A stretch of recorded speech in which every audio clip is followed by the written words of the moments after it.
Do you feel like it's most because of your features and stuff that people don't really question you that you're mixed? Um, I think so but the thing is, like, I think mainly my hair was what defined me at a certain point. Because when I used to relax my hair, people would question me more because I was super pale and I had super straight hair. And as soon as like I stopped relaxing my hair, then it was like there was no question essentially. Like, okay. When I pull up on you, then I might swear, ayy. Double off deuce, ayy. That just might work, ayy. When I pull up on you, then I might swear, ayy. Double off deuce, ayy. That just might work, ayy. That just might work. Welcome back to another episode of the Michel Matters Podcast. I'm Jocks Michel. And I'm Jackie Michelle. Welcome back. Hey guys. So yeah, another episode. I think this is a continuation of our series on interracial relations. Yeah. So I definitely feel like I think this wraps it up, but it's definitely another good episode. Can't wait for you guys to hear it. But before that, I think we should catch you up on the last 2 weeks. It's been a lot of the same. We're still, I guess, stuck in the house, but not stuck in the house. Yeah. It's sort of like a transition period, right? So we're still going out-ish, but for the most part, we're at home. Yeah, we haven't really we do our walks and stuff, and we both do, whatever we got to do for work, but outside of that, it's been really limited. We kind of went out with my sister, but we didn't really go anywhere. We just drove around, and then we did go to one place, but we'll highlight that in the business spotlight. Mm-hmm. But yeah, we've been pretty much homebodies. Yeah, we've just been doing stuff around the house, cooking. We did try one thing though, and so we've been kind of it didn't happen on purpose, but the first time Jackie was pick something to eat, order for me, and that was it. She was just I was it actually was frustration. I was doing something and I was like, I don't feel like thinking about dinner, so you figure it out, and I'm in the mood for shrimp, and that's all I gave you. Yeah, and I was just kind of turned into a game. Yeah, and I was like, that's so unfair, but whatever. So I figured it out, and I ordered something. So I ordered for you and for me, which is different. Yeah. And your meal was actually good. I loved it. Mine was trash. Yeah.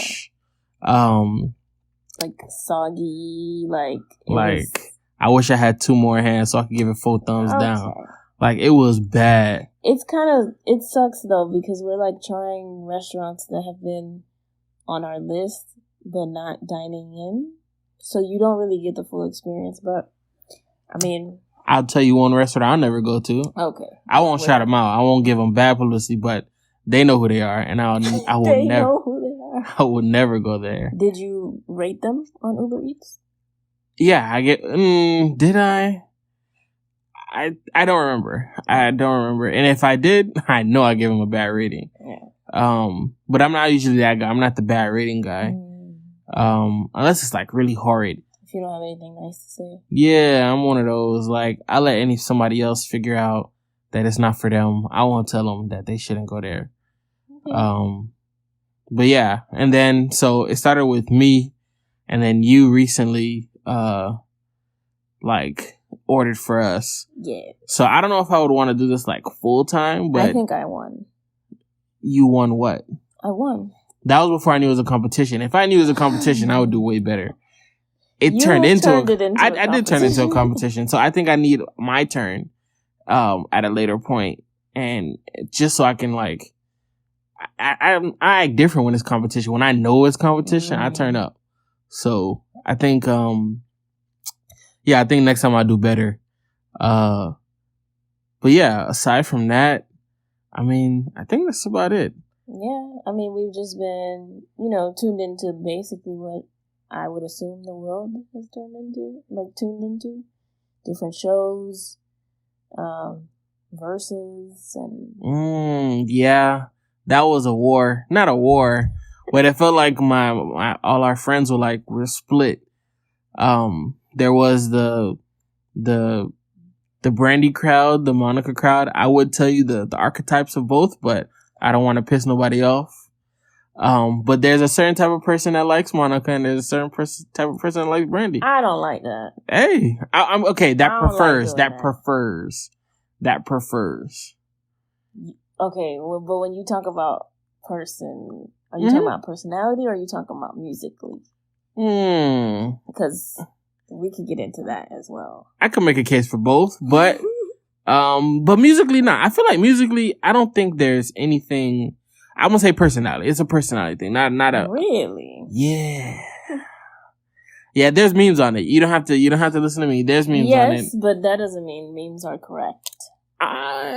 It's a pattern. Memes are for jokes. It's a pattern. I just don't like that. I'm not saying it's like there's a duality. Like, for sure.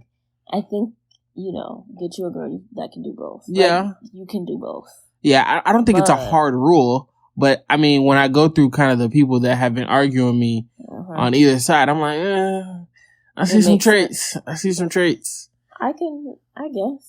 But, again, I don't stereotype. Yeah. I know I was jamming regardless to both of them. I mean, just come correct. Govern yourself accordingly before you come to me with the slander. And yeah, I mean, I judged you, but it is what it is. It's over. It was a great versus.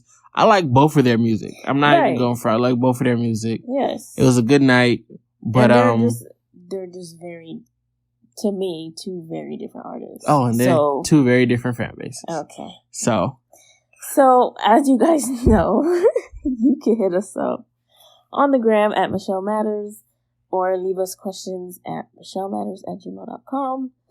Or you can bother Jocks on Twitter at Coach_JOX. All right. Let's move on.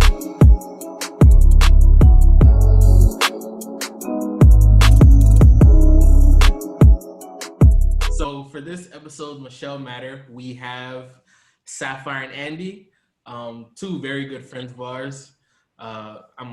Andy's really my friend. Sapphire is Jackie's friend. No. But it's crazy because I've known Sapphire longer than anybody else on this call. Yes. Yeah. And you know what? For this episode, I think I'm going to post our homecoming picture from when we were in kindergarten. Oh, wow. I look like a blueberry in the picture. I'm wearing a blue suit. I look crazy. So maybe I won't post it now I think about it. Yeah. But, yeah. So, Jackie, you want to lead in on... Yeah. I mean, they are probably the first of our friends to get married. So I've definitely had conversations with Sapphire about like marriage and kids and stuff like that. So we're just gonna get into it. Obviously they are in a mixed culture, mixed race relationship. So we'll see, how this all came about. So welcome, Sapphire and Andy. Hey, what's going on, guys? What's up? All right. So to start off, I guess you guys can introduce yourself a little bit and talk about your cultural backgrounds and, just a little bit about yourself, if you don't mind. Okay, so I'm Sapphire. I'm half black, half white. My dad's from the Bahamas, and my mom, she's just like white American, but she does have some like Polish and German descent way back. Nice. Hey, my name is Andy. I'm Haitian. If I say so. Hey. And born here in Miami, 305. And that's about it. Okay. So how did you guys meet? What's that story? How did we meet? Well, I used to see Sapphire. Why are you guys laughing? I used to see Sapphire around town, Around town. Actually, there was one time where Sapphire's dad spoke in chapel. Then afterwards, Sapphire's dad introduced both Jasmine and Sapphire. I remember asking you, Josh, I was like, man, who is that? Like, she looked pretty, pretty good. And he was like, oh, I've been knowing from, since I was a little kid, So you gave me the lowdown. But I haven't talked to her, after we talked about it, I didn't talk to her for a while. I just used to see her around football games, everything like that. And we eventually started talking, What grade was that? Was the chapel? Oh, that was maybe ninth grade? Maybe? Yeah, it was early, I feel like. We didn't talk for years. I knew of her, but I never talked to her. So you were looking, but you just didn't. I was looking, I was looking. So. Got it. Yeah. Okay. Yeah. Do you remember that chapel or no? Sapphire? I remember the chapel. I didn't realize it was that long ago though. Yeah.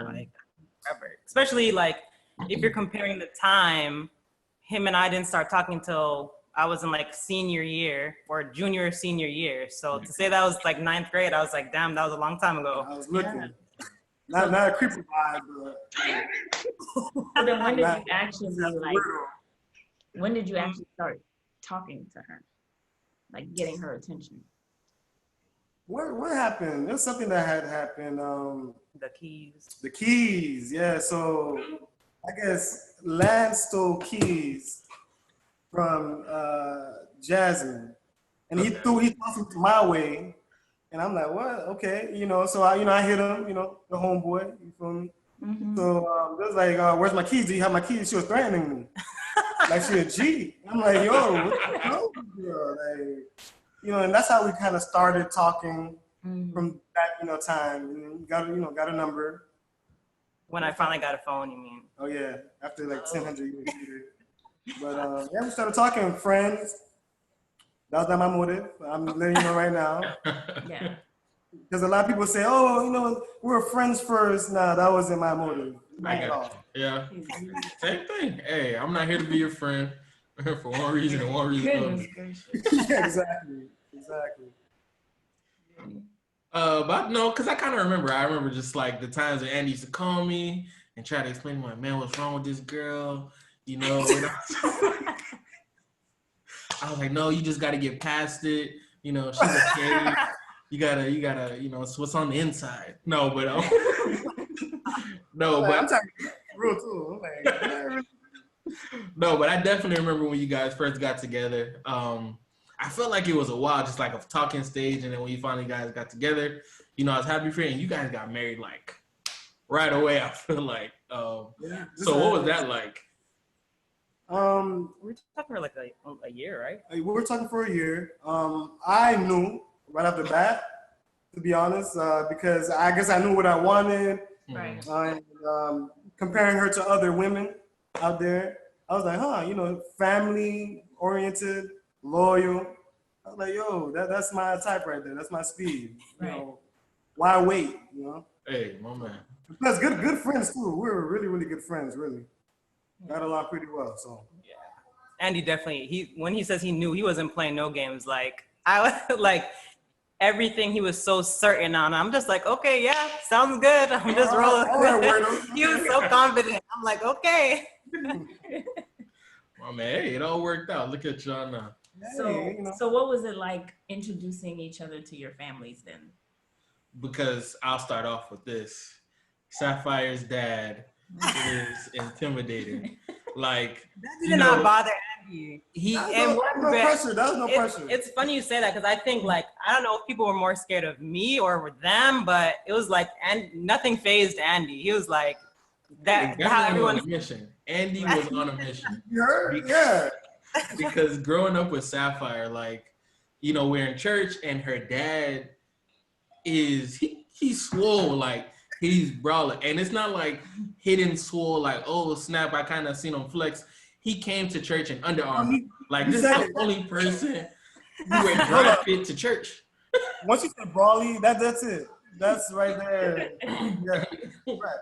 And then her mom's nice, super nice, but she'll always remind you that she had her baseball bat in the car. And what?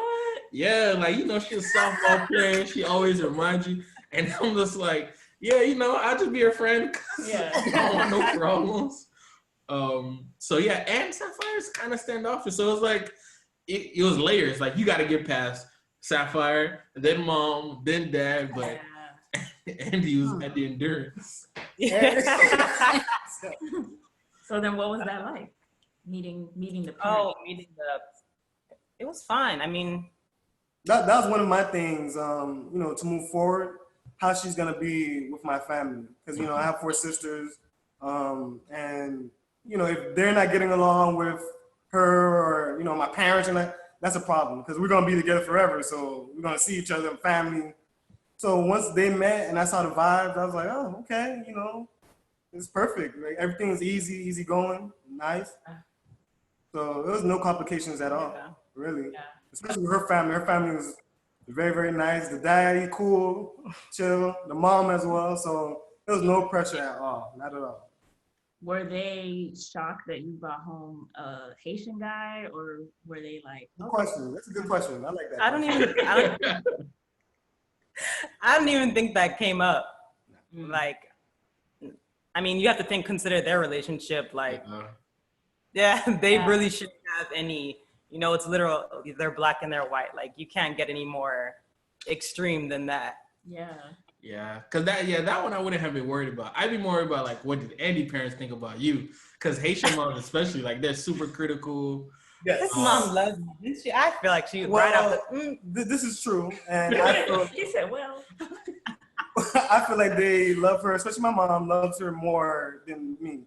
So, you know, it's all right. It's all good. You know, as long as there's enough love to share. That's all. Yeah. Do you know how your parents met, Sapphire? They met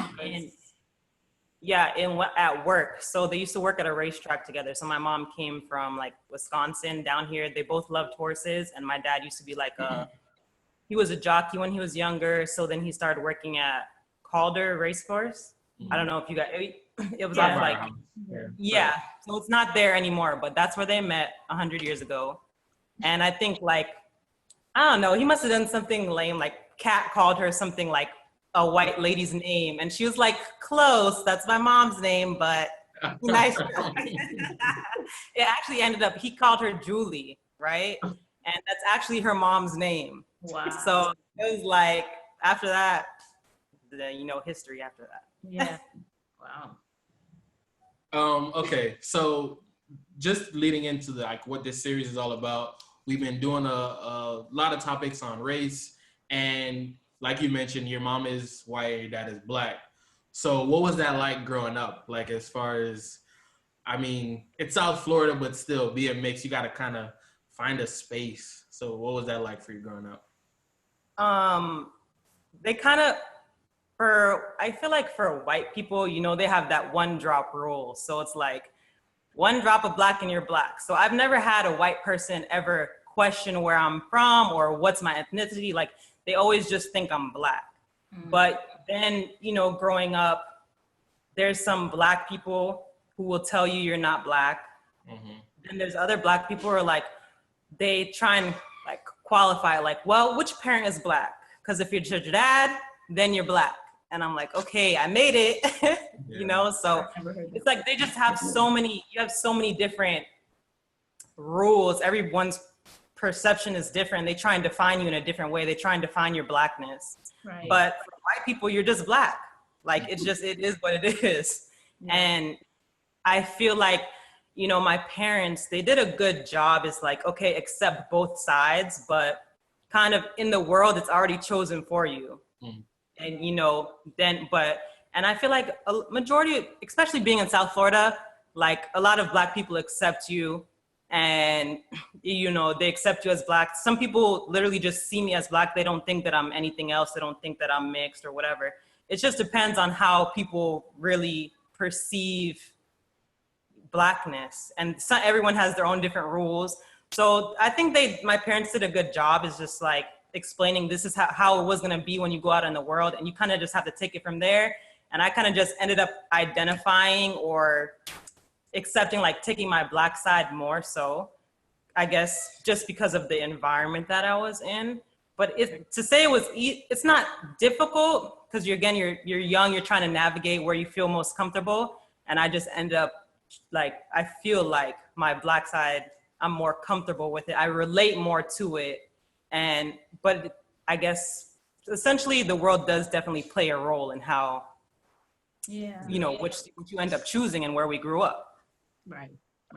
So do you feel like growing up, you hung out more with like the Black kids at school, or you had a mix, like a diverse group of friends? No, and I didn't notice that. I didn't notice that until I got to high school, because my elementary and my middle school was predominantly Black. And then when I got to high school, it was a majority white school. And it's like literally the 10 Black kids that was there found each other. And it was like just a group of us in the mornings. We'd hang out in the mornings before school, during lunch, and all the activities is like, oh, you're trying to find the one person, two people that you relate to, because you're in class all day, probably got one other Black person in class. That's the one you're hanging out with. Right. And it's just like, you really that's what I gravitated towards, I guess, because I just felt more relatable. But in, middle school and elementary, I didn't notice just because everyone was Black. I was like the lightest person in my middle school and elementary. So high school was definitely that defining, okay, this is what I prefer. Once I got to high school, and you're definitely choosing sides at that point. Right. Yeah. Do you feel like it was different? Because for me, your facial features, your features are more Black than anything, right? So and this is pretty, not common, but across the board for you and your brothers and sisters, literally your parents put out the same kid 4 times. But do you feel like it's most because of your features and stuff that people don't really question you that you're mixed? I think so, but the thing is, I think mainly my hair was what defined me at a certain point. Because when I used to relax my hair, people would question me more because I was super pale and I had super straight hair. And as soon as I stopped relaxing my hair, then it was there was no question, essentially. Okay, yeah, I have certain features, but my skin is so pale. And then you see this one lady was like, man, damn, you got nappy hair, girl. Everyone tells me that all the time. That's their favorite thing to say. Damn, you're so white, but your hair is nappy, girl. She's braiding my hair. So definitely, I think I got more questions when my hair, or, sometimes you change your hair different. It's mainly they define it, I think, for me by hair mostly.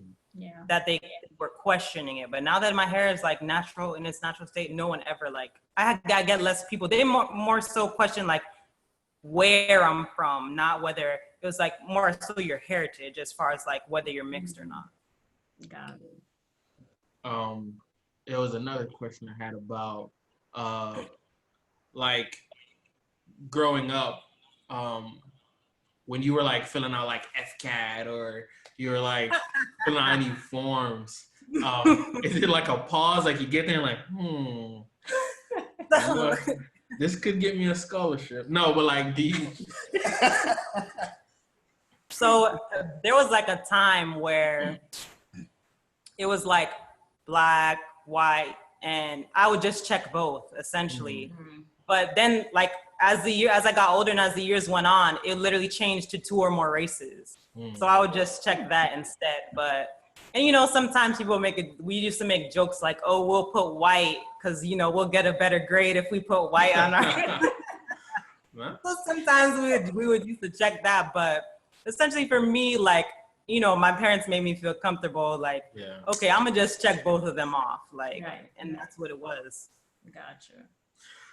Because you said, your mom's white, right?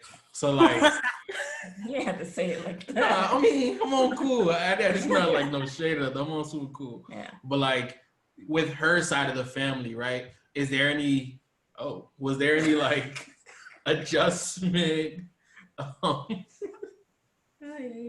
And you feel Andy, have you met that side of the family?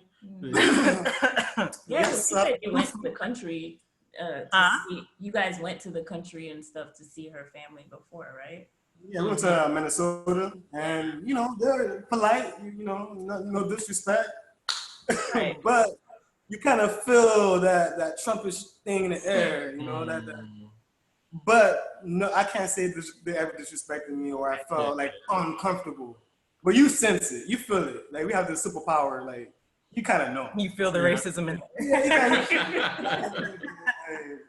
it is what it is. Yeah. Was that weird growing up, or did you have other like mixed cousins or no? Okay. Her side is like they're straight up white.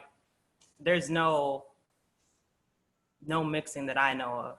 Yeah. And like I don't know, we weren't like a super close to that side growing up. So it wasn't like I had much interaction with them. Now, like my actual relatives, like Andy said, they're definitely like, you know, they don't disrespect you in any way, but there's just significant differences in when you're in that area or when you're visiting those places. Like it's definitely racist. You know, they're Trump supporters and they all have this like certain way of thinking. So when you're in that area of, you know, just significant amount of white people, like you will feel uncomfortable. Yeah. But my actual family, like Andy said, I don't feel like they've specifically, you know, ever made me feel uncomfortable, my family, but you know, some of their friends or like, I remember this one time we went to a party or something like that. And it was literally, we walked in the room and the room got quiet. And it's like, we're all looking like, okay. And, you know, my dad, you know, he's used to these situations at that point. So it's like, he knows how to make the room feel comfortable. And then after that, it's like, oh, they're cool. Like, you know, so it's just like situations like that. You feel it, you know, instantly as soon as you get into the area. And not necessarily, like I said, not necessarily my family, but definitely when you're put in situations where there's more than a certain number of white people, you will feel uncomfortable. Right. Were there any like stereotypes that you've heard of, or I don't know how to phrase this, like stereotypes of your family or being a mixed family that you might have heard of that was like, that's not true? Like you mean as our relationship or growing up with my parents or whatever? Yeah, just growing up. I can't say I heard any stereotypes. It's really more of people's opinions that you constantly hear. You know, even from us being young, like people were assuming that my mom was our babysitter. And they would like little, you know, things like that, little from since we were young. Like you experienced that from a young age. Right. Experiencing walking into a place with your mom and dad and like you can feel the disgust like that people have for that relationship. And the way, you know, there was a time like people, and essentially like, you know, both of my parents got it, but I feel like, you know, for my mom was definitely tough because, you know, you have Black women that will treat her a certain way when she sees her kids. Like I remember instances where we've walked into places and how they've treated her just, you know, because she's with a Black man.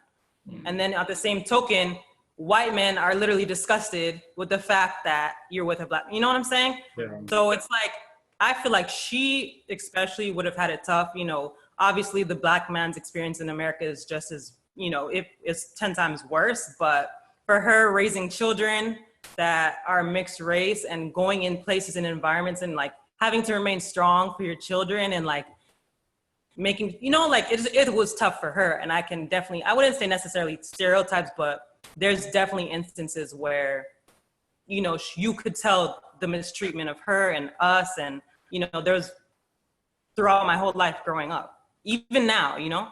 Yeah. Growing up, because you did get married kind of early, but do you feel like men but do you feel like men maybe like fetishized you like, oh, I want to get with the mixed girl, we're gonna have pretty babies? You know, Andy would never, but like, do you think other men may have like talked to you like that, looked at you like that? I definitely had people try and talk to me just because I was light skinned. I never heard them say like, oh, I want light skinned babies or whatever, but. That's more like women who say that. Yeah, I feel like. Yeah, maybe. I'm just gonna say, yeah. I've heard that. For sure. Mm-hmm. Good hair, I want kids to have good hair and blah, blah, blah. So. Yeah. Mm-hmm. Yeah, but yeah, I could think of a few occasions, but that's if it. Oh, hey, red. Hey, ooh, like stuff like that. Like that's how. Red, like you lighter than. That's what I'm saying. That's what I'm saying. But that's just like, and that's just one of the names. People are like, oh, high yellow, light bright, like the list could go on, like names. But definitely, like, it depends. I think too on the area that I'm at. Some people more so like, it's definitely like maybe how they grew up. They felt as if that was something to have, like a light-skinned person or whatever. But it was only a few instances that I can think of that happened to me. Yeah. And I guess when you guys were starting to date, were you guys open to dating any race, or like you and Andy? Were you guys like whatever comes? I don't know. I have a preference. I like black guys. I don't. I could never see myself like dating a white guy. Mate. So it should never. Somebody Hispanic? No. The face is strong. I couldn't. I just feel like that they wouldn't relate to me. And especially the white guys, like no culture, no, like it was just the difference was too significant for me. Right. Is what it was. Mm-hmm. That's funny you said no culture. So like when because you grew up with a white mom, right? So like she didn't bring nothing like, like meatloaf or nothing, like no culture. Oh yeah, definitely. Andy was introduced to so much stuff that like, he was like, what is this? And I was like, casserole, like what? Well, I want to get into that, but I want to hear like Andy's point of view as far as dating and what you were open to. Well, I like black women, and I'm not trying to be mean. It's her face. White people, white women, you look good, the guys. It was just one of your preference. Right, but black women is my preference. That's what I love. That's, grew up on. Mm-hmm. It is what it is. Got it. So when you saw Sapphire, you saw a black woman. Yeah. Oh yeah, 100%. I did see a black woman. Actually, my entire family did. And so I remember telling my sister, I was like, oh yeah, I forgot to tell you, Sapphire mom is white. Like, not to, it's just something I never. Side note. She's coming in 5 minutes, but I was like, do they know that the mom? I was like, nah. So I told my sister, she's like, nah, you're lying. Like, she thought I was joking. I'm like, seriously, the mom is white. So everybody sees her more like, the black side, I guess. Mm-hmm. Got it. Yeah. I never thought about it. Like, since I knew both your parents always growing up, I don't even think I ever considered like, what is she? Because I was just like, she's just Sapphire, right? Yeah. Like as a kid, I never even considered it. But yeah, I guess because for me, most people, if they just, at least to me, like it's just the features. You look black, like. Yeah. But I know your family, so I know you're of mixed ethnicity. But that's funny. I never even thought about like, what is she, girl? Okay, so then culturally, what did each of you guys, get introduced to by meeting each other's families and stuff? I don't know. I feel like it was pretty similar. Well, he of course mentioned meatloaf, but because you talking about food or just things in everything, like food, sayings, music, the languages. Well, when I started going over to the house, I realized they say I love you a lot. And Haitian culture, you don't hear that at all. Right. Number one, I was shocked. I was like, whoa. This is like 5 minutes ago. Y'all just said I love you. Like, so seeing that was kind of new to me, and I understood there's different types of relationships, just not my, what I think or my world. But that was very interesting to see. And also, what else? The food. Some of the food I had to try. I don't remember the name. Damn, what they was eating? You don't even know the name? Like, what does Thanksgiving look like? I don't think it was anything that weird. Andy just never really was like, I don't think you ever had conch before, right? No, I had conch before. Oh, conch. Oh, I had conch. Okay, but that's the Bahamian side, Yeah. Oh, you're talking specifically white. Like, for instance, no flicking. Was it devil's eggs? Oh, you never had deviled eggs before? That was weird. I was like, why would you make and boiled eggs? And I was like, she's like, just try it. Let's try it. Stop it. And the thing is, with Belinda, she won't let up. Oh, you call her Belinda? Sorry, What are you supposed to call her? I don't know. That's something I struggle with. That's something I struggle with. Like, this is off topic. Sorry, I didn't mean to throw it, but what you call her Belinda? Because I just tried to remember who she was. Like, oh, that is Belinda. I never called her. You know, she's very persistent, and so I try it, and deviled eggs. No, they're not. No. No one else likes deviled eggs. What is it, mayo? I don't really care for eggs in general. But if I'm gonna have it, it's gonna be scrambled or like thank you with some cheese on it, right? Some vegetables. I can say like because of my mom, like I definitely have like an open palate because some of the stuff that she would try, like I could eat whatever. He was just like, oh, what is this? Strictly Haitian. Then you have the Burger King and the fast food and then the Haitian food. That's all I know. Yeah. Right. When you throwing me these things, like I'm like, what is this? It's just.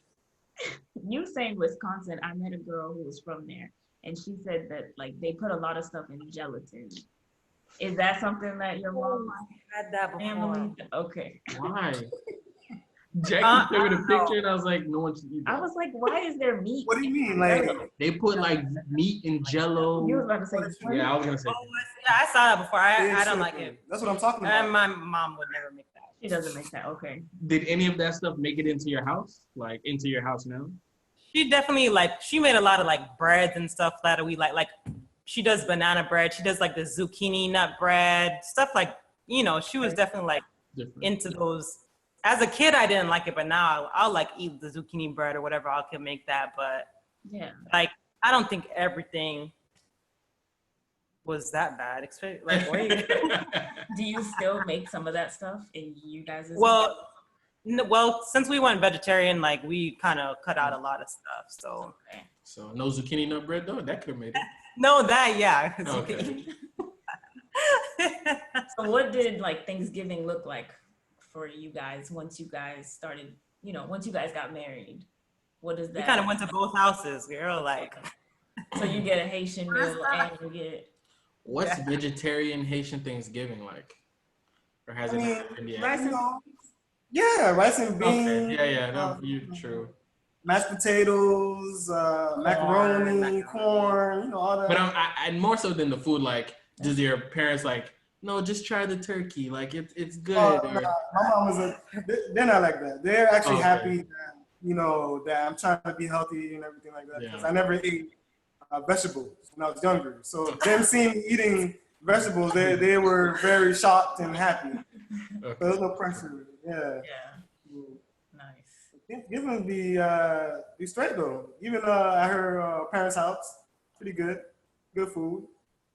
Nothing crazy. Until that one time, the devil eggs, but that's You said what? The deviled eggs. Yeah, I don't care for that either. Do that. So you guys have kids now. So how are you guys kind of raising them? Like, do you see them as black kids, mixed kids? Black, all the way, 100%. And the reason why I say it like that is because society's not gonna look at them any other way. So I'm letting you know now you're black and you better love it. Like I'm telling them that early. My daughter, you better love your hair. My son, hey, just black people are it. Be proud of where you come from. Of course, we have that talk about, grandma, she's white and everything. That's a part of your lineage as well. We can't discredit that. Right. But for the most part, you're Haitian and you're Bahamian, and then living in America, basically. Yeah. Right. Do they understand? Especially the oldest. What would you say? They're very I don't know. They are. I think it's essentially they didn't even recognize color is something you have to teach them. Yeah. Because if Andy will try and explain to them like, oh, mommy's black, they're like, but mommy's lighter than me. Like, how is she black? Right. You know what I'm saying? So it's like it's something that through experiences, they're going to learn that also, you know, we explain it to them, but essentially not until they really get out into the world, they're going to realize what it really means to be Black. Yeah. So I think a lot of that is definitely learned through life. But I think they do need the base though, that repetition. And they do, and I think that they have a preference as far as like, I even see like when certain shows that like they love Black Panther, or they love the Black Spider-Man, and they love like what looks like them. So I think they do know, they do have understanding, but again, like once you get out in the world, you're really gonna learn at that point. Like, hey, it's different than saying like, oh, Black Spider-Man looks like me, he has similar hair to me, and oh, mommy, she has my hair, than to actually go out and to experience like what it is to be Black in America. Yeah. So are you guys like, I guess, conscious of what school, I mean, now it's a pandemic, but like what schools they go to based on, you know, the demographics of that school, or are you just kind of like, they'll figure it out? I think that would be a preference. Like right now, we're not gonna really have to worry about that just because we're gonna start homeschooling. But essentially, like when I do things with them, I'm definitely gonna find like majority, you know, I would prefer to be majority Black, because it's like when you're a Black person in a majority white space, they're gonna make you feel 10 times worse. Like they're gonna make you feel bad about yourself. They're gonna pick on you. They're gonna do all these type of things to make you uncomfortable. And at that age, at these young ages in your life, like I don't think that's something you should be exposed to until you're confident in yourself. Yeah. And so I definitely like, even if they're like when we had them in gymnastics, like I would try and find like a Black teacher or. Well, hold on, wait, you gotta explain. This lady, right? She went to them and was like, "Look, do you have a Black gymnast? I don't feel comfortable." Basically, I didn't tell them I didn't feel comfortable. Yo, you G, like I did not tell them that. I did not tell them. No. She was like, I want a Black gymnast for my kids. And I give it up to her because she'll try to find like a Black doctors or this Black, you know, Black excellence, you know, like so they can get used to that and get, you know, see that that's them as well, not just, you know, just white people or, you know, whatever other race. But she really tries to go out her way to show them like, this could be you if you want to. Like this is normal. It should be you. Like expect it, you know. So yeah. So you've totally embraced like your Black side, right? So was there ever any time like growing up where you felt like, I don't know, like confused or conflicted, or was it always kind of easy for you to just slide over to your Blackness? Have you ever like wanted to slide over to your whiteness, like? You know, it might help me in this job interview if I check white right here, or like, you know. I think maybe if again, it goes back to features too. Yeah. It's like maybe if my features were a little bit different, that might have been possible for me to see if I could slide over. But again, like I said, like going out into the world, like that's picked for you. It's not something that I can necessarily say like, ooh, let me try being more white or, you know, I didn't relate to it. Yeah. Personally, like, I just feel, I couldn't even think of specific examples necessarily, but it's just, I don't relate. Like, I feel like I didn't relate. And like, my mom, to me also, she's not like the typical white person. Like, she was different to me. Like, and so how she acts and how she behaves is not like, to me, typical white people. So when I got around that, it was just like, okay, this is not where I want to be at, you know? And that's not what I felt comfortable with necessarily. So. She's definitely not a Karen. So, yeah, we should have interviewed them because I'm like super interested in their relationship. Because did your mom grow up in Miami? No, Minnesota. She didn't move down here until she was an adult and well into her 20s. So I wonder if she like figured out like she liked Black people when she got here, or that would be an interesting convo for real. Yeah. Do you guys have those conversations with them, or is this kind of like your mom? Yeah, she's just my mom. She's definitely. I don't even. And I guess like too, when you're in your house, you don't really like. You're not necessarily thinking about color 24/7. You know what I'm saying? Like again, they teach you like, okay, hey, you're half white, you're half Black. be proud of both sides, love both sides. But again, once you get into the world, like white people don't say, let me see if she's half white. Like, no, you're definitely gonna get, like, obviously it's not gonna be to the extent because, you know, I'm significantly lighter. I'm not gonna get that full on, like if I was darker, like I wouldn't get that experience. But I've definitely experienced racist things my entire life, being, you know, around white people, even black people. There's black people that tell you like, okay, you're not black, or you're not black enough. You're not black enough. Like, you know, it literally, it's most of like, I feel like my life being biracial is just unnecessary, unwanted comments that you could have kept to yourself, really. Right. And like, as a kid, like, how did you deal with it? You just kind of like shrugged it off, or did you like argue with people? To be honest, like, and that's the thing, I think, again, it goes back to what your parents teach you. Like, I really didn't care. Like, people would tell me like, oh, you know, they would ask you what you are, and then you'll tell them like, oh, so you're a mutt then. That's what you, like, literally, like, oh, mulatto, like, okay. Like, literally, like, it's mostly was like names and they used to say, oh, you're Oreo, and like, this is like little, you know, you're kids at that point. And at that age, is like, I don't think I thought too much into it. Like, some point, first of all, you get so used to it that it's like, it's whatever.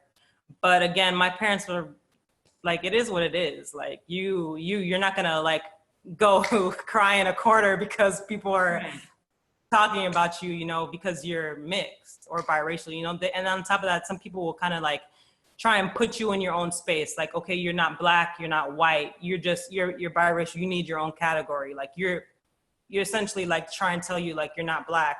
And then they'll say like, okay, if you claim your blackness, then you're trying to discredit your white. So just say that you're biracial. And but again, that is something like that was kind of set up in the black community to kind of like, I feel like it's more of a divide because white people, again, they do not see me as white. Yeah. So it's like, you know, you have white people that see you as black, then there's black people that don't see you as black. So it's like and then try and make this own lane for you. But in the work environment and all these places that you go, you're considered black. Right. So you just kind of have to roll with it and get comfortable with knowing like it's not gonna be like everyone's gonna define you differently. So you're just gonna have to get used to that at some point. I think what's most important is that you were able to define yourself. Like your parents instilled that within you. Yeah. So when you went out to the world, like you wasn't really confused. Right. You know what I mean? Because Right. I know there's a lot of people. I can't imagine like you know, you go out there, you're too white to be with the black people, but you're too black to be with the white people. So you're gonna be in limbo, just confused. But you probably didn't have to deal with that. Yeah, I don't. Yeah. From jump, your parents, you know, accept yourself, love yourself, and all that. So yeah. Aside from like your sister, did you have any other like mixed friends that maybe you could like share these experiences with? Because I wonder if that's like, I don't know. Did your sister kind of feel the same way? Like, I'm just black. Like, you just accepted it the whole time.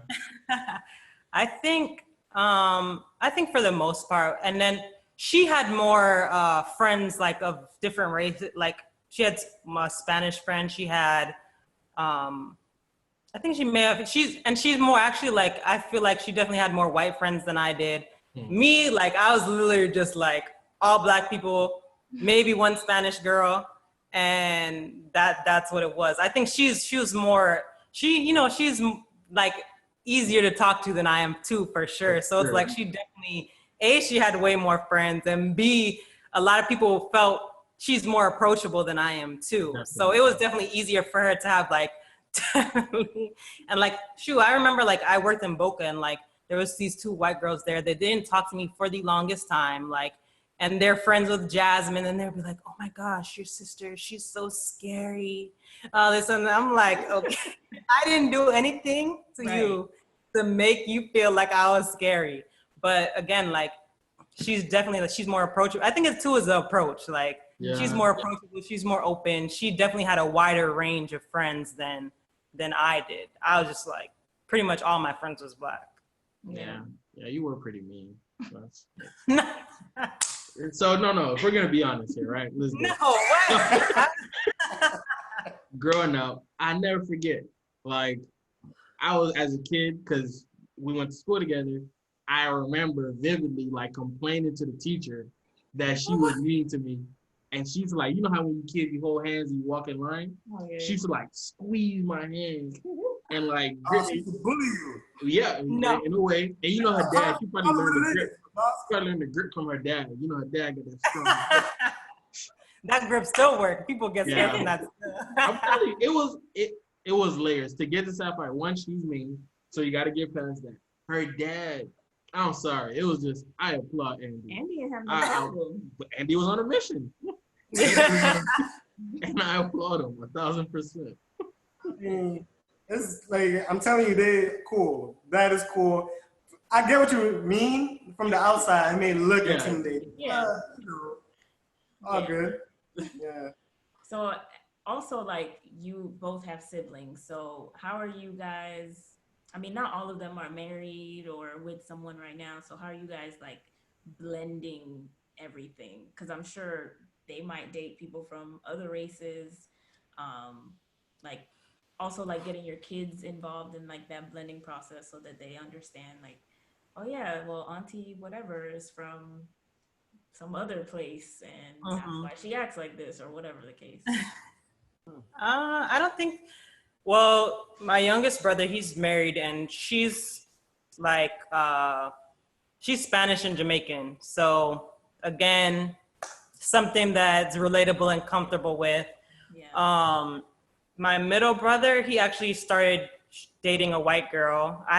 We haven't met yet, so I don't know how that is gonna go. But again, they're probably just gonna think, oh, she just reminds me of grandma. So I think that they have enough, you know, we're definitely like a mixed blend. So I think they're gonna be comfortable with whatever. And it's not like we're gonna treat people a different way just because they have a different background. Exactly. So, and I don't teach them to do that. Yeah. But again, I don't think it's gonna be something that's hard for them because it's not like, you know, they've never seen a white person before. They literally, their grandma is white. Like, and it's funny, like some of my family from the Bahamas, like will visit, the babies are like shocked to see my mom. Like, so they're like, oh, white person, like they never. So Andy, if one of your sisters brought like a white guy home, would you be? That's the business.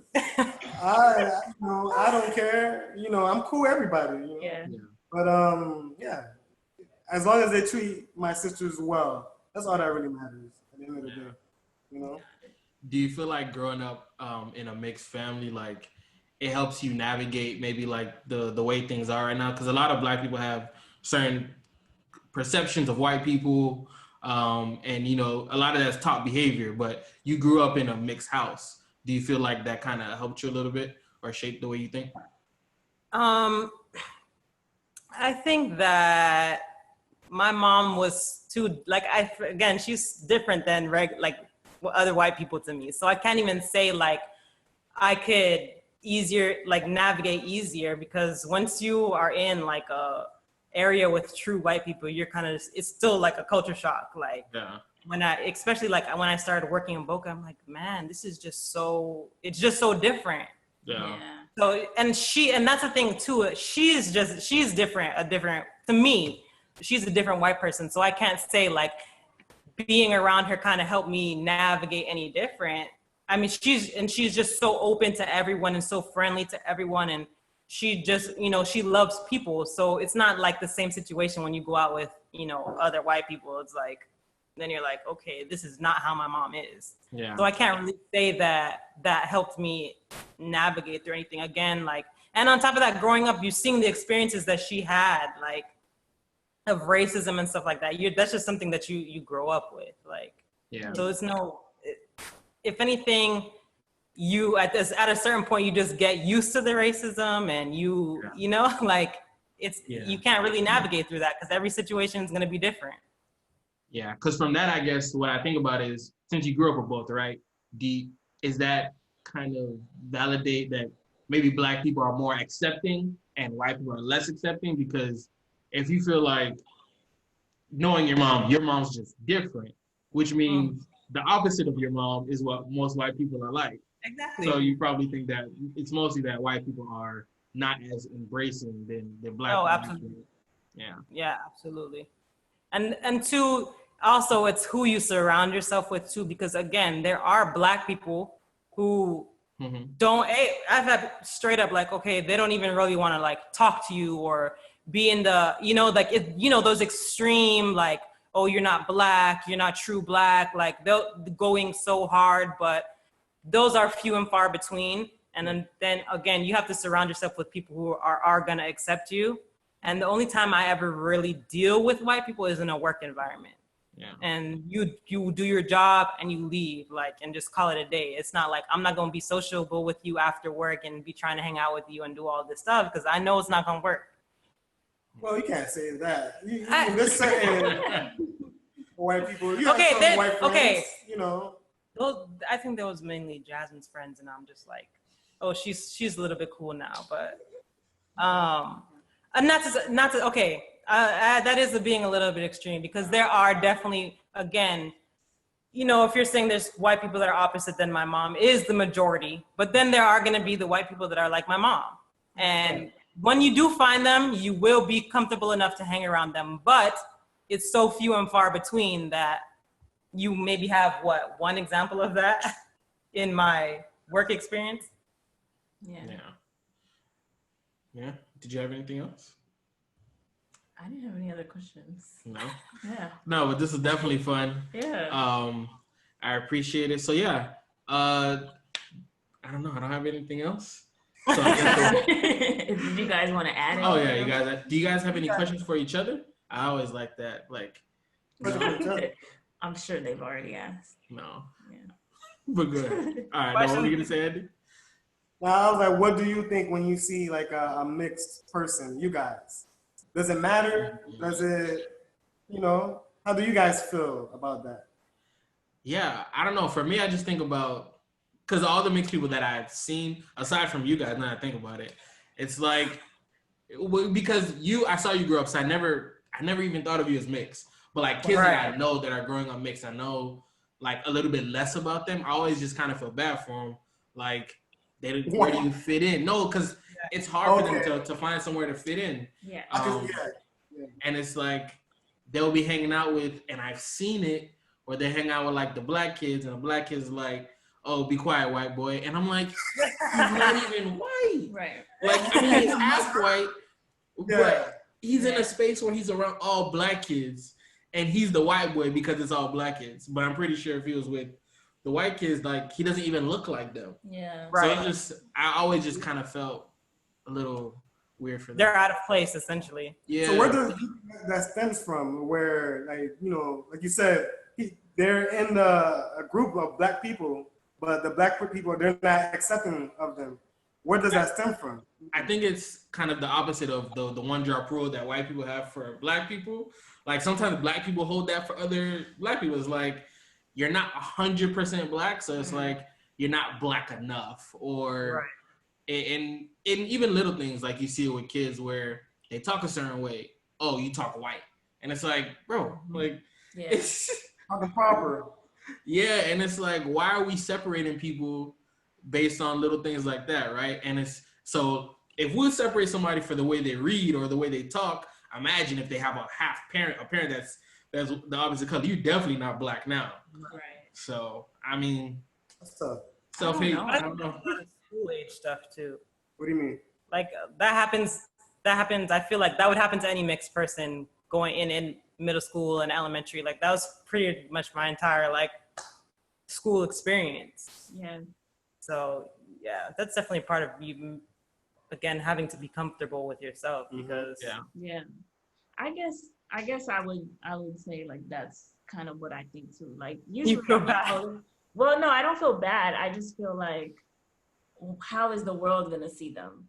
So like my goddaughter is mixed, and I'm just like, if you look at her, you don't know that. Like right. Where it's like if you look at Sapphire, you can see like, okay. Like, at least for me, I would see you and I would be like, she's probably mixed.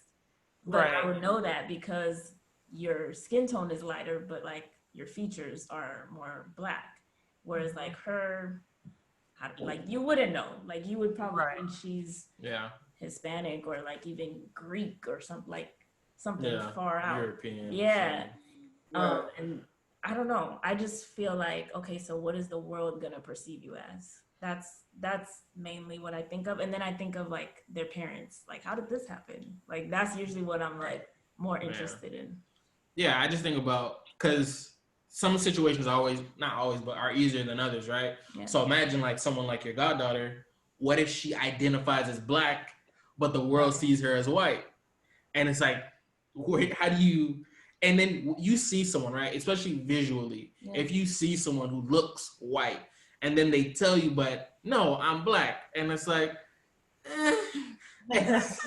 but you're white. And it's like, all the time, right? So I always use the J. Cole Logic example. Like, people see J. Cole and he says he's black, he's black. Logic, he cannot come out and say that he's black because people look at him and they think he's white. And it's like, but they're the same exact mix. And genetics. So the dad is... But that's what I think about, right? So I even think about when you had your kids, was that even like it's a genetic lottery? Like, you don't know how they could have turned out. Like, they could come out way lighter, and it's like... I think all of us are different colors, for the most part. Yeah. I think... Because, like, your parents really spit out the same kid 4 times. And... Well, you guys spit out the same kid 2 times. So. but yeah, you guys could have came out any range of colors and hair textures and all that stuff. But that's also just black. It is. Yeah. Yes. But some things are easier to explain. Like if a kid has light eyes but has the rest of his features are like black, it's like, oh, okay, eyes. It was gamble. It came out light. But if your parents are both dark, you have a really light kid, it's like, what happened there? Like, how do you explain it? So a lot of it is the genetic lottery. Yeah. Like, J. Cole can say and do certain things that Logic can't. And is it fair? No, but now Logic has to be white because the world thinks he's white. But, okay, why can't he, though? Why can't he could be whatever he wants, but I feel like that's if he thinks like that, Johns, I feel like that's a weakness. You're weak. It could be. You can't let people tell you what you are. Right. You have to know for yourself. But if you don't know, then you just don't flow with wherever people put you in, So. But that's kind of what Sapphire was saying earlier, though. The world tells you what you are, and the world has told Logic that he's white, and he has to be white. So he can't say like the N-word. Right. You can try it, but what you mean? You know what's gonna happen. The thing is, how would he explain that? He was like, what are you gonna do? Say the N-word and be like, it's okay, I'm half black. Like, you can't do that. He literally does that give you a pass? Yeah, it's not. It's not gonna. I don't make the rules here. I'm just saying. J. Cole said that no one questions him. It's because of how he. It's because of how he looks. Yeah. And like, you have the in-betweens, like Drake kind of straddles the fence, but still stronger black features. So it's like, okay, I guess. I think it's also just how you grow up. So J. Cole, that's how he looks. He also, I think, only grew up with his white mom. But I don't think he grew up in a white area. No. So his friends that's how his friends were talking. And I don't know about Logic, but maybe he grew up in a different friend circle where I don't know. He making it seem like he grew up with black people. I don't know nothing about him. Yeah. I just know I'm not sure. He definitely has like brothers and sisters that look more black than he does. Mm-hmm. So like I said, it's the genetic thing. Like, it's literally kind of based on how you look. Because J. Cole's even weirder experience now I think about it, because he grew up with a white mom. Typically, people are going to judge you based off your parents, too. Like, I only see you with your white mom. You're white, but you look black. So I can't, like, argue with you too much. It's like, if I never saw your mom, I think you were only black. Right. He doesn't give you mixed vibes when you look at him. Okay. So it's... So if Sapphire was way lighter, but like her siblings look the way they look, they'd be able to say the N-word, but she couldn't? I'm not gonna answer that question, but I'm gonna say that. But that's the part for me that's like, okay. I answer from the view of the world, right? We judge people based on how they look. If Sapphire was lighter, straight hair, and she was talking, snapping her fingers, like doing all that extra, wearing the long fingernails, I'd be like, appropriation. Like, you know what I mean? Because that's what it looks like. Physically, it looks like a white person acting black. Yes, it doesn't match. See, I don't know. I feel like that stems from like slavery times where you have the house slaves. You feel me? And then they're speaking. Of course, they're gonna speak differently because they're inside the house with the master. They're gonna be different color. So naturally, over that time, people, grew to distrust lighter skinned black people. Yeah. So I feel like light skinned people would have to prove themselves. Yeah. That's not to say, but that's just the reality of the world, Yeah. So I guess we have a distrust, especially if you see like a very light-skinned toned person acting, I guess, too black. You kind of like, like, are you really for real or? Yeah. Like we judge light-skinned people. Sapphire's like past light-skinned. You know what I mean? Like yellow. I don't like not to be like pejorative, but like even yellow as some black people consider her. So you definitely, but nappy hair. It's like, oh. And then, like, she'll say, do certain things, and you're like, oh, no, she's black.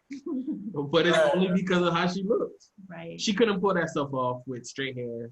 And it would have been tough. It would have been way tougher, for sure. Yeah, yeah. I guess, like, what is your opinion on words like the N-word and stuff? Like, as a mixed person, do you feel like, okay, well, this mixed person can or this mixed person can't based on how they look, or is it just friendly?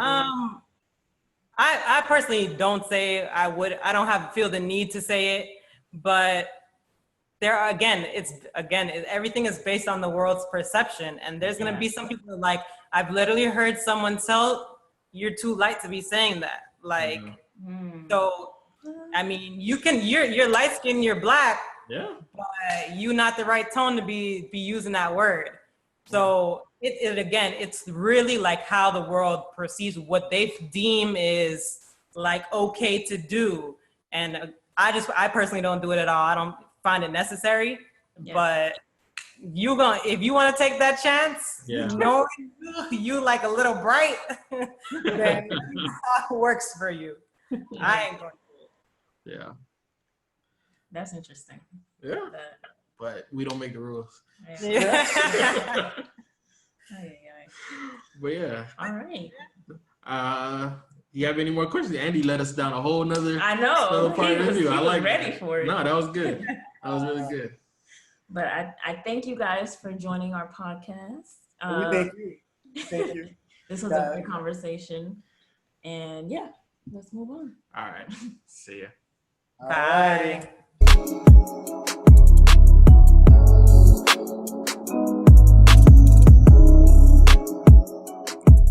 So, again, you can email us at michelmatters@gmail.com. And we do have a question this episode. All right. You ready? What you got? All right. So, I'm loving these interracial relations conversations. Have either of you dated outside your race? And what is your personal viewpoint on dating other than black? Jackie never gives me a heads up, so I'm listening. Well, usually I'll read like one question, but I don't tell you who it is. Ever. But this time, you're just not getting the question. So. Yeah. So, I mean... You want me to go first? Yeah, you go first. I have to be very clear with how I answer it, but go ahead. Okay, so... Have either of you dated outside your race? I personally don't consider whatever I did before Jock's dating. Yeah. Because again, I mean, we've had an episode about this, like who we've talked to or, whatever. So I guess if you consider middle school dating or like even liking people dating, in elementary, then yes. The first person that I quote unquote dated. I almost forgot. But I'm not even talking about who you talk about. Oh. The first person that I quote unquote dated or had a crush on, or I would say they had a crush on me and then it kind of turned into I had a crush on them, was white. But I also, grew up in France, so I think that plays a part. Okay. And then once we moved here, then the first person that that I quote unquote, I just don't think this is dating. Okay. So aside from that, all right, I guess like he was white, and then I feel like progressively it darkened. The men just got darker, or the boys at the time just got darker. Do you think you would have been open to dating? Like as you got older, seriously, would you have considered seriously dating non-black people? Yeah, I don't have a problem with that. I think it just depends on like what, I don't know, the attraction, the connection, like all that stuff. I would be open to it, but I think even the older I got, the more black my circle became too. So it was, and that was just natural. Like, unless I dated somebody, in my neighborhood, it wasn't gonna happen. It wasn't, yeah. But everywhere besides my neighborhood was black. Everything that I did, everything my parents did, it was Haitian and black. So, yeah. For me, I never placed myself in a situation where that would have happened. Yeah. For me, kind of similarly, like in the spaces that I grew up in, I never was around like a lot of people that weren't black. It wasn't really till I got to college. And at that point, I guess, cause when it comes to like dating, I don't think I ever like seriously dated anyone. I was cool with people like when we weren't together in college. And there were a few people that weren't black that maybe I entertained, but it was never like serious. Yeah. So there was one though. She was Dominican and Brazilian, and it was like, so I remember one time we were hanging out and she told me that she couldn't bring me back to her parents because like they didn't approve of Haitian people. Oh, just Haitian people. I mean, they're Dominican, so there's that whole situation with Dominicans. And I was like, oh, okay. And it was one of those moments like I could see where things like, where interracial relations could become an issue. I don't think it was like the biggest thing, like, oh, I would never talk to another person that's not black, but it was definitely like one of those moments where like I actually had to think about it. I was like, oh, these are the things you have to talk about or like work through. Maybe sometimes when you go with someone or you're involved with someone who's not, because it can even happen with like, if as a Haitian person I got with the African American person or a Black American person, because there can be rifts there sometimes where like there's black people who look down on other black people or feel certain ways about other black people. Yeah. But I think that was more prevalent like years ago. Yeah, but I'm saying at the time that I was maybe dateable, like it could have been an issue. But like, as far as for me personally, when it comes to dating, if I were to be dating, I think my main preference would still be black women. I mean, not for me, not black women, but obviously black men. That would be my preference. Yeah. So I think I don't get mad because I know a lot of times like people will feel a certain way about people dating outside their race. For me, I don't get caught up in people's preferences because we all have our preferences, whatever that may be. And I think to judge someone based on some of their preferences is kind of irrational. But I do think that people at some point, especially if you're in the dating phase, you may need to question why your preferences are your preferences. And and kind of like, you may have to evaluate why you like certain things and see if they're as important as you think they are. And maybe you may be caught up in some things that you're either told your whole life, or maybe something that you thought was like important but may not be important now. I don't know. I just feel like, yeah, to me, it's a preference thing. As long as you don't just like, I only date like this race because, and it's like you always have a counter for why another race isn't as good, or why someone of a certain like skin tone is not as good as the other. Like, you know what I'm saying? Like, I think just kind of judging when it comes to dating outside your race, or maybe based on some of our preferences, kind of questioning why we have some of the preferences that we have. Yeah. Like, growing up, did you ever like say, oh, I'm gonna marry, or I'm gonna, like, I don't know, like, did you grow up saying stuff like, I'm gonna marry a black girl, or I'm gonna marry I always tell you, like, I never, a Spanish girl. I never thought that far, first of all. And then, I don't know, I was kind of like, my circle was so limited. I don't know if I ever even considered like other races growing up. Yeah. Cause that's all I knew. Right. Like, I remember saying, cause I used to love Italian food. I used to be like, I need to marry an Italian guy so I can eat his mom's food. Wow. When really, all I knew was like Olive Garden girl. So what are you talking about? Yeah. Grill's not Italian. No, it's not. Sauce not Italian. Grill's also not my favorite. Yeah, I forgot you're one of those Muslims. But okay. Yeah, you've definitely strayed from that a lot. I mean, that was probably like 6th grade. So.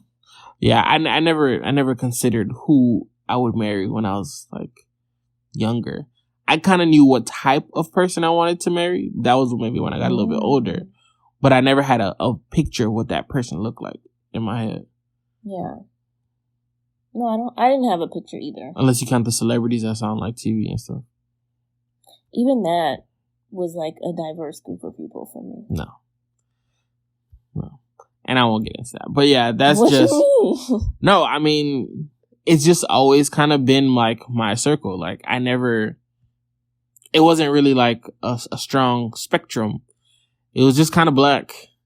The TV shows I watched, the music I listened to. Well, I will say, I guess it wasn't that diverse. It was either just you was black or you was white. Yeah. Because I was never really like... I never really saw... I don't know, Indian culture depicted, or... I mean, we're in Miami, so I saw Hawaiian culture, but I just wasn't into it like that. Yeah. Yeah, I don't want to make a whole episode out of this, but... Yeah. Well, the other part of the question was... Our thoughts on dating. Yeah, what's your personal viewpoint on dating other than black? Yeah, that's what I said. I think it's what I was saying about... But you're cool with... Yeah, I'm okay with it. I just feel like the people who are maybe opposed to it or are very open to it need to evaluate their preferences and why. I mean, look, you may have good, valid reasons, but I think you should just look into it. Yeah. Kind of ask yourself, why do I like what I like? Or why do I not like what I don't like? Mm-hmm.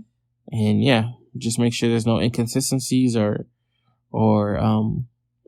like stereotypes built into kind of the way we think. Let's kind of stay away from some of that. Yeah, that makes sense. All right. Yeah. On to the business spotlight.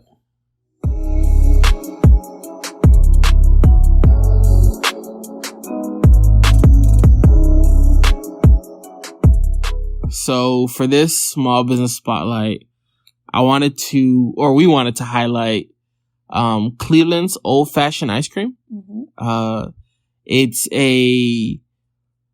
It's new. I think it's new, right? Yeah. Yeah. It definitely opened this year. I don't know when though. Yeah. Jackie brought it up probably sometime last week, and she mentioned that she had a new ice cream place that we needed to go to. And at the same time, I was like, oh, I have an ice cream place we need to go to, which we still have to check out. But yeah, and then she was like, oh, you know, it has like it kind of goes or relates to Jackson's. And I was like, oh, the person that runs Ice Cream Heaven, I think they're also, you know, related to Jackson's. And then we kind of did a little, you know, back research and found out that a lot of the ice cream area or stores in this area, they get their ice cream from him. Well, him is Cleveland. He's the owner of Cleveland's Old Fashioned Ice Cream. And yeah, so he was like an original trainer. Yeah. At Jackson's back in the day. And Jackson's is in Dania Beach. And it's a really popular ice cream shop. So yeah, so he set up shop here in Miramar, and we went to check it out, and it was actually really good. Now, I don't want to say actually because I did expect it to be good. If he learned his recipe from, you know, working at Jackson's, like I figured, okay, it's gonna be good quality because Jackson's is good quality ice cream. Yeah, like, and I'm trying to think. I got